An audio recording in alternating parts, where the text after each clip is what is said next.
morning, everybody. We are on our way to Georgia, South Georgia Motorsports Park, doing some drag radio racing. We've got a little limited crew this weekend, so I've got Elizabeth back here sleeping somewhere.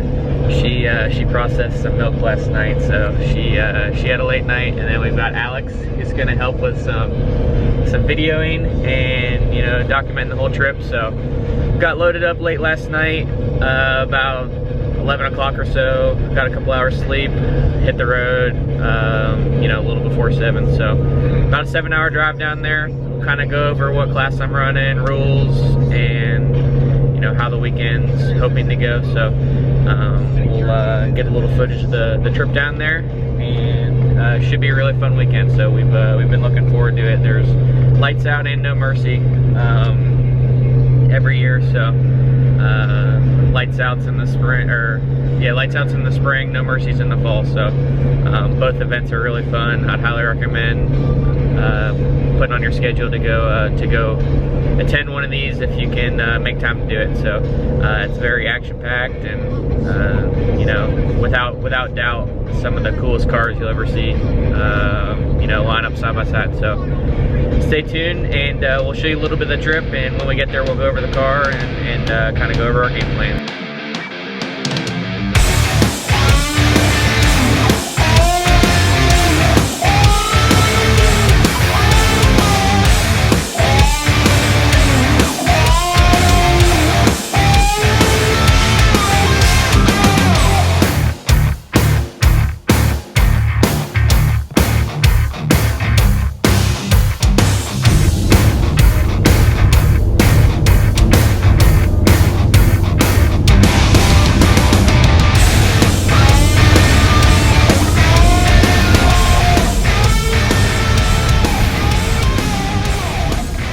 I haven't done anything online or anything, so... Okay.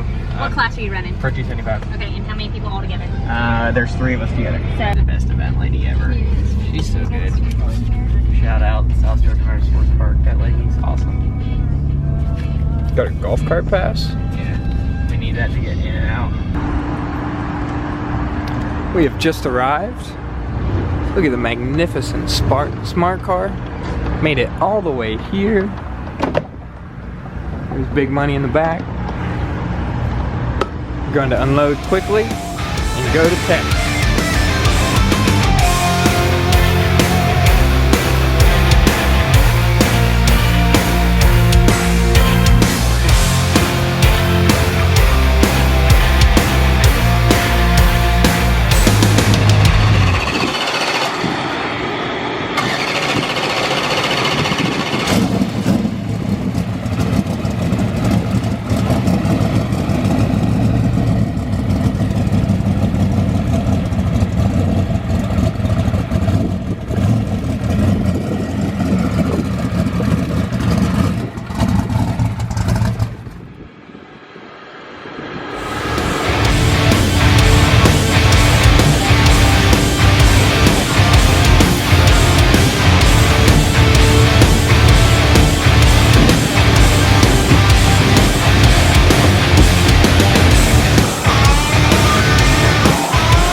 Back again. All right, we are on our way to tech after a quick unload. We made it. We've unloaded, gone through tech. About to get called up for the first qualifying round. So kind of just went through and got the car all buttoned up and set up here, so she's ready to go. We've taken a little bit of weight out of the car, try to get as light as possible. I think it weighed 3150 with me in it before we left, so if it doesn't take it on the track, we'll reevaluate and try to figure something else out.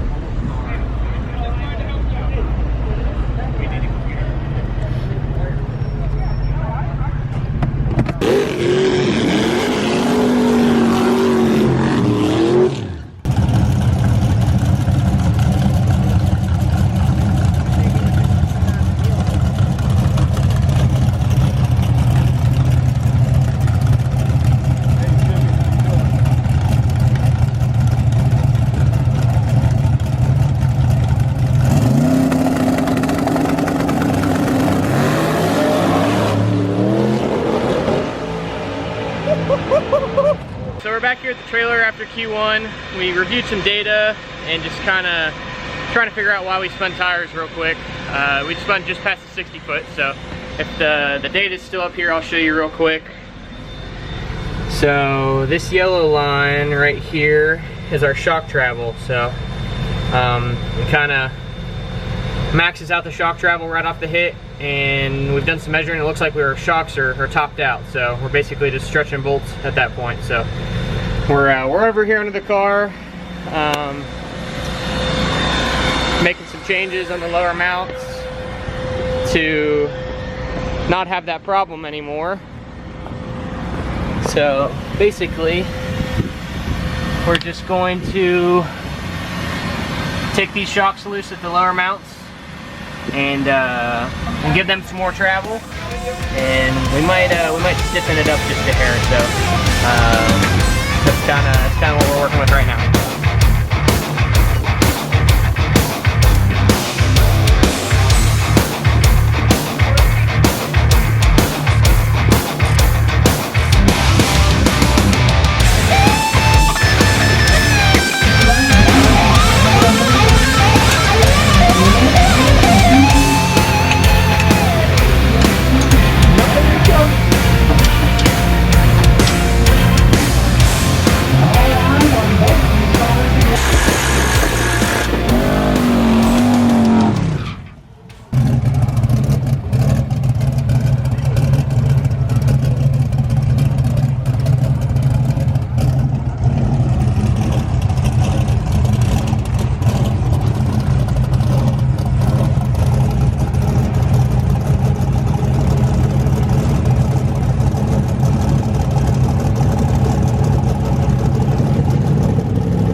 Would you like to give us a quick rundown on what you're doing here? I am checking tire pressure. You're checking tire pressure. Yes. Do you do this? Wow, it won't focus. Okay. Do you do this before every race? I do. Oh, okay. I do. Okay. What do you generally, what tire pressures do you generally shoot for on the fronts? Typically look for 36 on the fronts. Okay. And then I typically try to get it like 18 and a half in the rears, and then Okay. so that I make sure I have enough when I go to the starting line, and then I let it out right before the race goes to 17. Okay. Okay. Okay. I like your strategy. We'll see how it pans out. It will. It'll Okay. pan out well.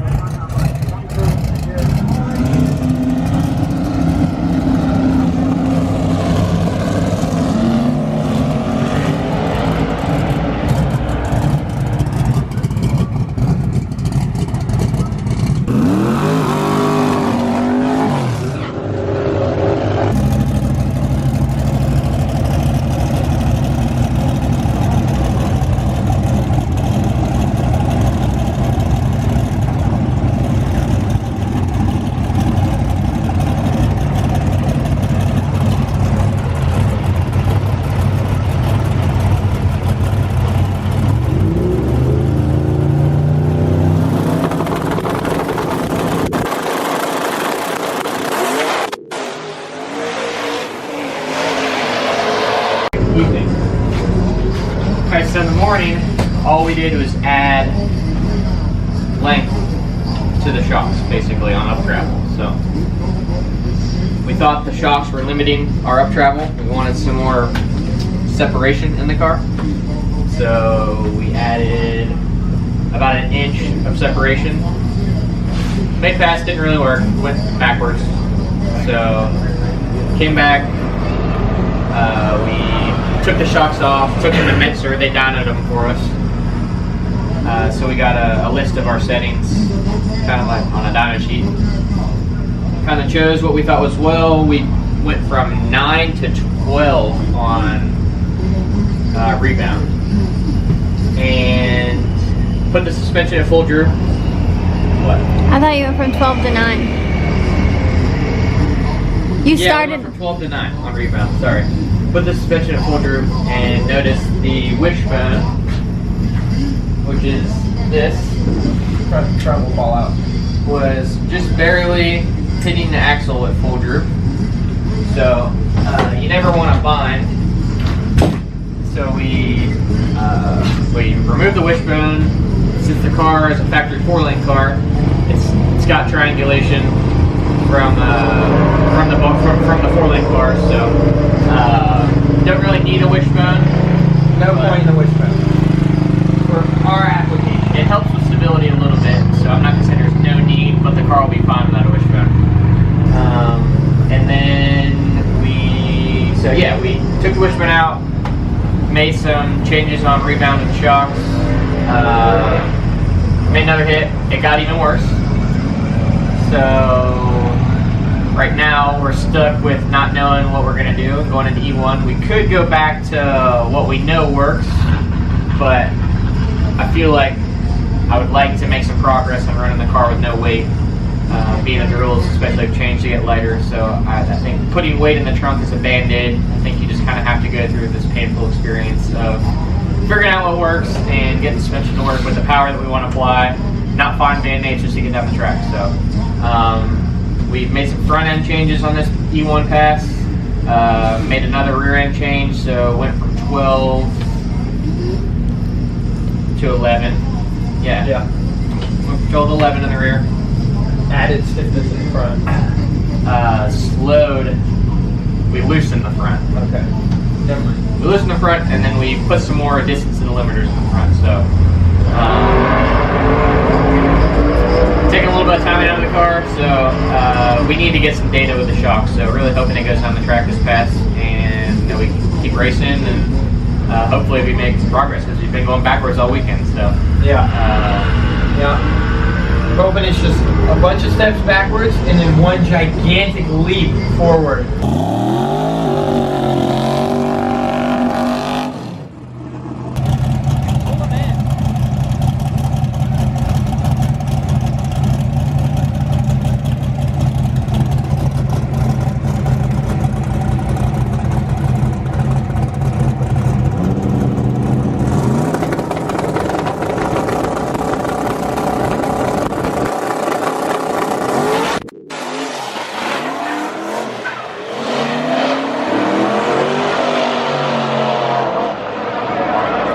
Alright, so we made it back from Georgia. We got Reagan here. We're assessing some damage. Unfortunately, we got rear-ended in Atlanta, of all places, on the way home. So, yeah, we got some pretty decent damage here. She gone. The door is not good. There's a little bit of frame damage down here. This side is pretty bent. And then if you look down the trailer, there's a pretty big ripple. There's a pretty big ripple right here with the frame separated. So we're just trying to get the car out of the trailer first and foremost. And Greg has a big sledgehammer trying to flatten it out. So well, yeah, we got to get the car out because what? right now. Whoa. Because right now we got a ramp. So we're just gonna give her a little beat down. Yeah. Chase doesn't seem to care about that so much anymore now. What don't I care about? This handle. Oh. So look down that wall. See, it's pretty rippled up right there. Kind of tin canned it. So, all right, let her rip, Greg.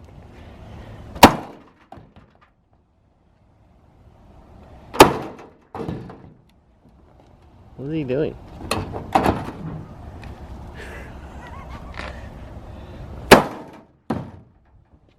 You know, I don't want this to hit the expensive part that's in here.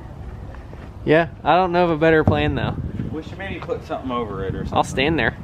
Oh, so it hits you? That'll work. No. Not good. Should we put there?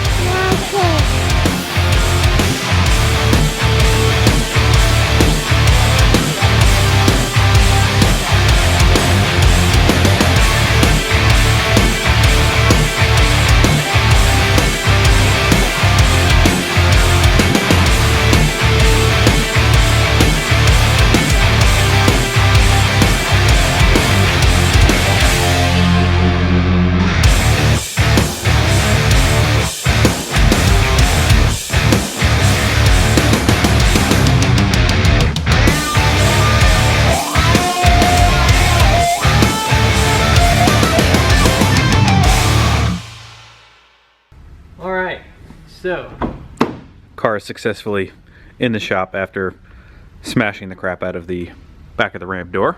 got the car out of the trailer. I am going to plug into it, try to get some real-time data for the shock sensor off the race pack. For lack of a better word, last weekend was a big cluster. We took about 300 pounds out of the car and didn't want to go back to what we've been doing, so really wanted to master trying to figure out how to run the car late. So that really just messed up all of our rear suspension settings. So spending some time trying to figure some stuff out, and would like to make forward progress. Lighter, better, faster. The car had the best 60 foot I've ever done in it, the first pass off the trailer. So I'd like to improve on that. I'd like to do you know, 105 or faster to the 60, but it's not going to do it with a bunch of weight in the trunk. So take some time, try to figure it out, and we'll be back out and see what we can do with the car. So thanks for watching. Sorry it wasn't more eventful, but we'll get it next time.